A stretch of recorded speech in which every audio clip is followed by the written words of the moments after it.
ہم کریں گے ہر مظلوم کی حمایت۔ السلام علیکم، میں ہوں حرین فاطمہ اور آپ دیکھ رہے ہیں حمایتی نیوز HD چینل۔ نظر ڈالتے ہیں آج کی اہم خبروں پر۔ عوامی شکایت پہ CEO ہیلتھ قصور کی ہدایات پہ ڈرگ انسپکٹر تحصیل چونیا لائق الرحمان نے کریک ڈاؤن کرتے ہوئے الہ آباد کے مختلف فارمیسیز میڈیکل سٹورز کی چیکنگ کی۔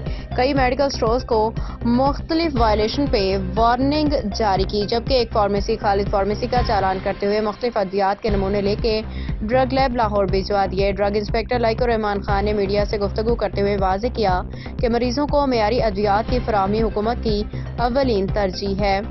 تمام فارمیسیز میڈیکل سٹورز قانون و قواعد کے مطابق اپنے کاروبار جاری رکھیں، کسی بھی غیر قانونی کام سے باز رہیں۔ غیر قانونی پریکٹس کی اجازت کسی صورت نہیں دی جائے گی۔ عطائیت کے خلاف کارروائی جاری رہے گی۔ ڈرگ انسپکٹر لائق الرحمان کے کریک ڈاؤن کی اطلاع ملتے ہی گلی محلوں میں بیٹھے عطائی اور اپنے کلینک بند کر کے رفو چکر ہو گئے۔